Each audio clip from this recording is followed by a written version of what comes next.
Hello, welcome. Welcome, welcome. There are a lot of you. That's great. So good to see you all on this Saturday morning. Thanks for joining us. We're going to be talking a little bit generally about what sort of things you think about when you choose the summer pre-college program.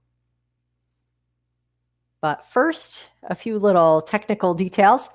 If you're in line at booths right now, waiting to be connected with the rep, that will pull you out of this presentation. So if you want to avoid that, and we're only going to be together for about 10, 15 minutes or so, you want to get out of line in the other booths, you can go ahead and on the upper left-hand side, set yourself to away, and that'll get you out of line. You can also view this presentation full screen and toggle back again the way you would on, say, YouTube. There would either be a box or arrows icons that you can use to kind of flip yourself back and forth. Which one you have depends on your browser. And so my name is Stephanie Friedman, and I am the Director of Academic Programs in the Summer Session Office at the University of Chicago. And good morning, everyone. My name is Crystal Ann Ladow, and I'm the Senior Program Coordinator in the Office of Summer and Winter Sessions at Rutgers University, New Brunswick. All right, so just to kick it off, what are pre-college programs and how can they help you prepare for college? Pre-college programs provide opportunities for students like you to be exposed to new experience and philosophies, taking courses in subject matter that is not readily available to you through your current school system. You'll be able to meet and collaborate with students from all over the world and a chance to interact with prestigious faculty members and professionals in the field. During your program, you'll become well acquainted with challenges, acquainted with colleges and universities on a much deeper level than any college tour can give you. They provide you experiences to help you assimilate into college, whether it be learning how to live with a roommate for the first time or navigating the campus bus system, which at times can be very daunting. And lastly, pre-college programs are great ways to prepare you for college-level coursework. As you'll see by visiting each booth, there are a number of different programs that vary in objective and audience. There are academic programs where you'll interact with other high school students or be integrated with the larger university and have classes amongst other college-age students. There are also non-credit programs that are discipline-specific, where you can gain in-depth knowledge about a certain career, college major, or topic. For example, data science or astrophysics.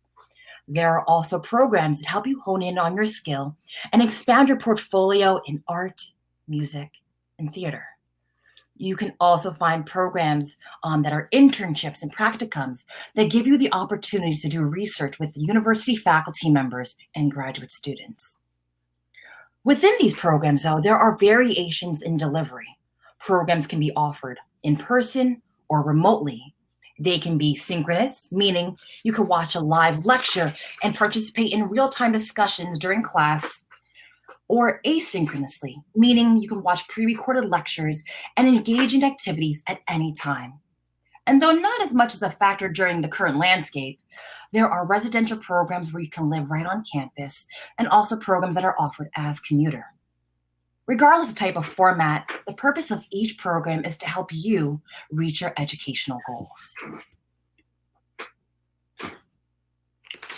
So if you take away nothing else from today, I want you to take away the notion that what you are doing when you're choosing a summer pre-college program is choosing the best program for you, not your parents, not your teachers or counselors, not some imagined admissions reviewer somewhere who you're trying to impress, but you, yourself. What are your motivations? What are you hoping to get out of your summer pre-college experience? What sort of experience do you want to have? I mean, think about all the different kinds of programs that Crystal just mentioned. What do you think would be the best fit for you? Are you looking for something where you have a small class, something that's very hands-on? Are you hoping to engage and network with students from around the world? Or is it okay, or you interested in something that's a little more local? You want to connect with people that you'll be able to continue to see throughout the year, in high school, as you go on. So then you might want something that's more of a commuter program, something that draws more locally. Think about these kinds of things. Think about what goals you're working towards, not just professionally, which is what a lot of students think about, like, oh, what do I want to major in someday? Or someday I want to be a doctor, or I want to be an engineer. I mean, those are important things to think about, don't get me wrong. But remember, too, that college learning, and then therefore also pre-college learning, takes place outside the classroom as well as in it.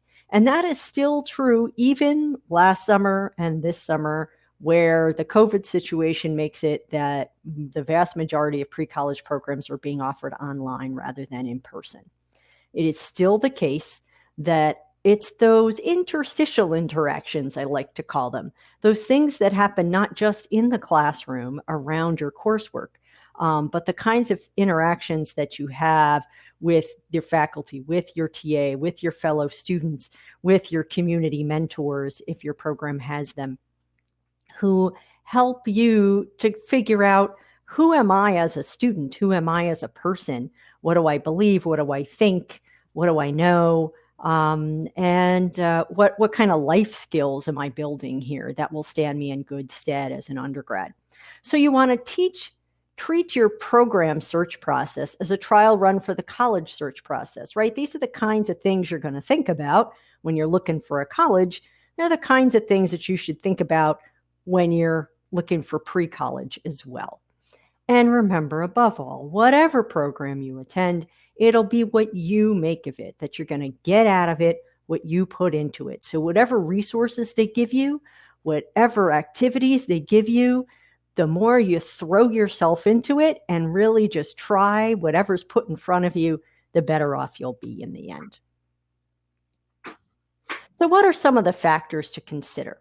So first of all, what kinds of things are you going to be doing both in and out of the classroom? Remember, as I said, you learn both in and out of the classroom in college, and pre-college is no different.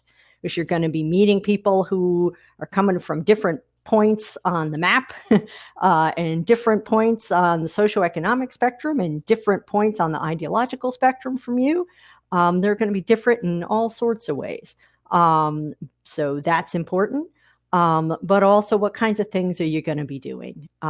What sort of activities are available for you from day to day?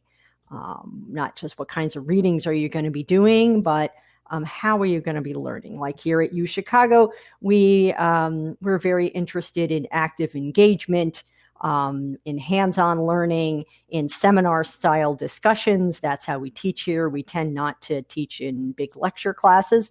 Some people like big lecture classes. So again, that's the kind of thing to think about. How do you like to learn? What do you want to do?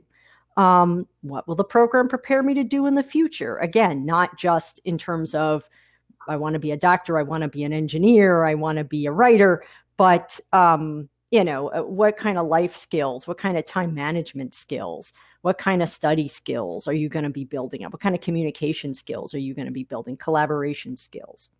That'll stand you in good stead no matter what you do with yourself. What will the students and instructors be like? As I said, people coming from all over. Who will you be interacting with? And then, of course, there are practical considerations. How long is the program? Are the dates compatible with the other things you want to do this summer? What does it cost? Is financial aid available for those who need it?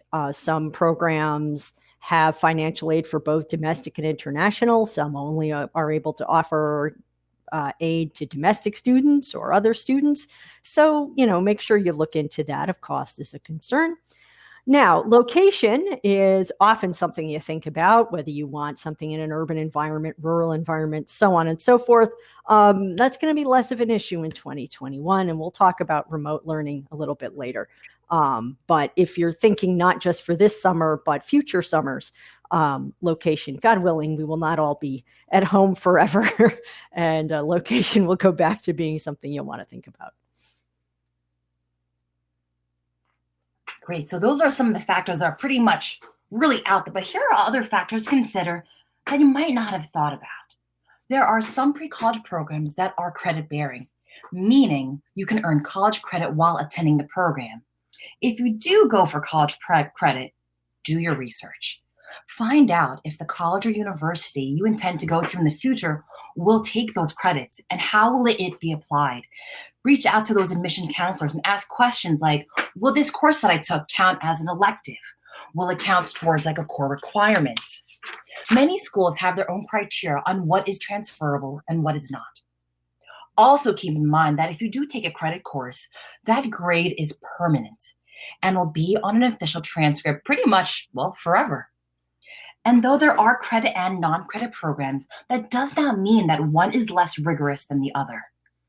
Understand that any pre-college program you take will be extra time and commitment devoted to readings, homework, and projects. No matter if you choose a program for credit or not for credit, what is most important is your experience. From here, pre-college programs would also be a great way for gaining an advantage. With many schools waiving the SAT and ACTs, schools are looking at other measures to see if an applicant can handle challenging coursework and persist in college.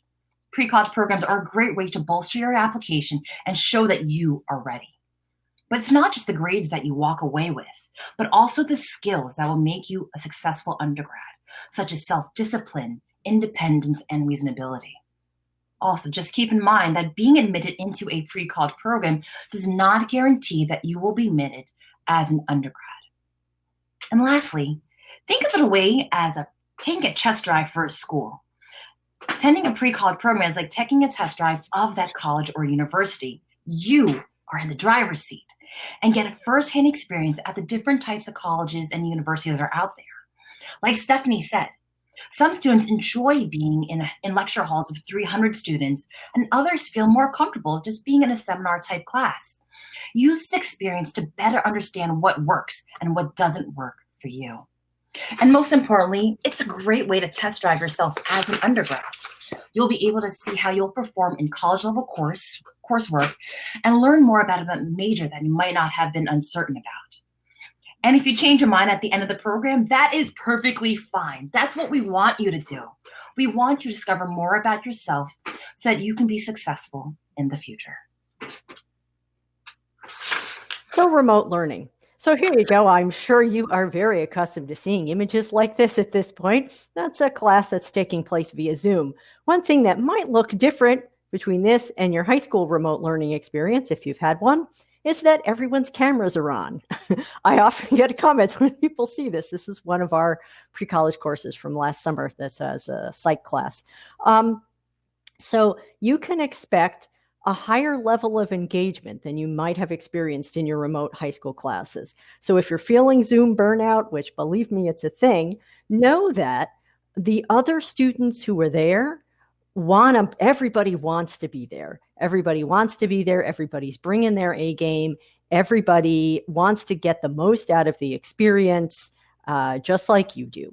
And that makes a world of difference. That is something also that we found in talking to our students and our faculty about how this past summer went.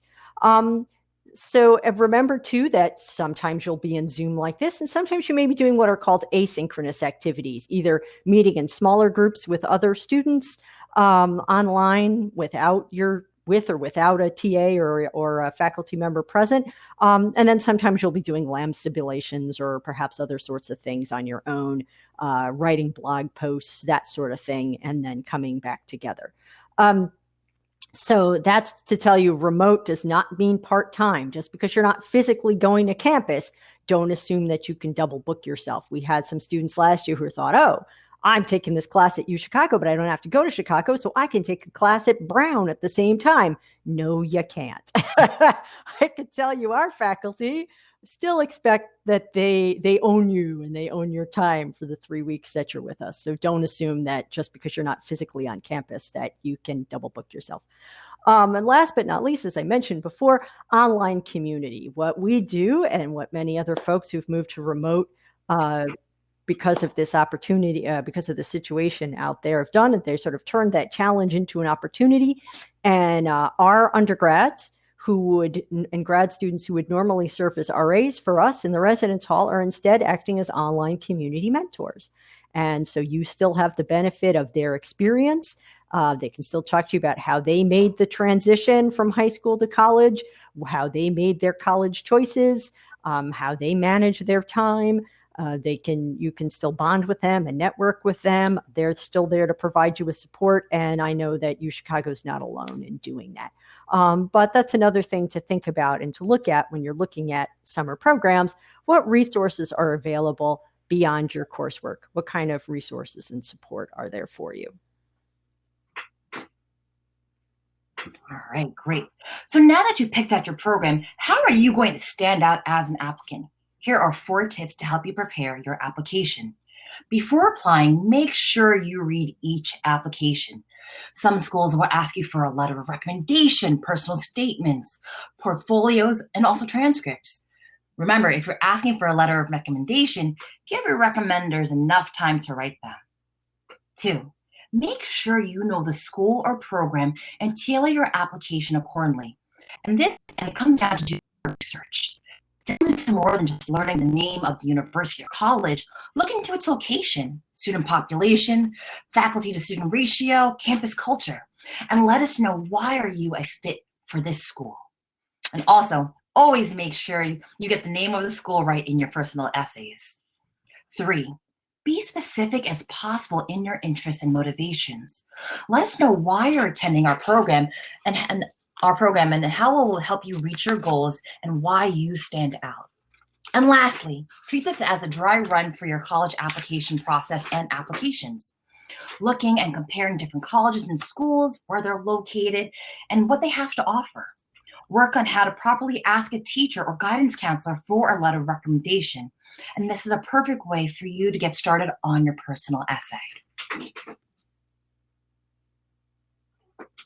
Okay, so if you take away nothing else from today, take away these 3 things. What are the 3 most important things about the pre-college program search process? 1 is know yourself. Know what it is that you, as an individual student, are looking for, and in what sort of environment would you think you would best flourish. Number 2, do your research. Don't just go by brand name, as it were, or the institution's reputation or cost or any accessibility issues alone. Think too about whether or not this program is really the best fit for me. Again, it's the same thing you're going to do when you're looking at colleges. Don't just go by ranking in US News and World Report. Really think about what's a fit for me. And number 3, as Crystal was just saying, your learning process starts here. Treat this as a dry run. Take this search process and this application process seriously and use it just as your pre-college experience once your course starts will be a way for you to see what it will be like for you to be an undergrad. This is a chance for you to see what it will be like to search for and then apply for university when that day comes.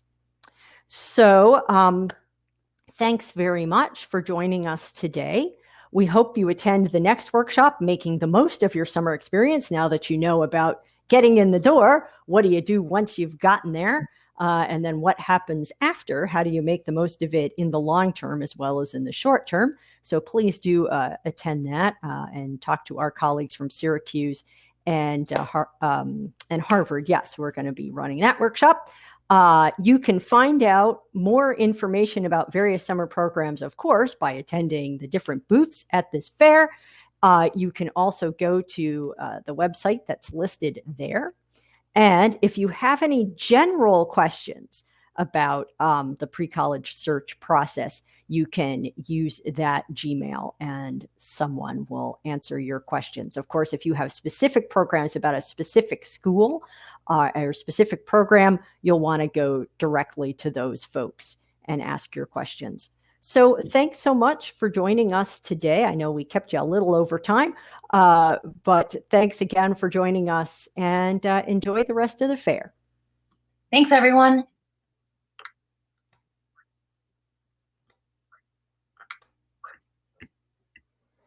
Okay. And we're off.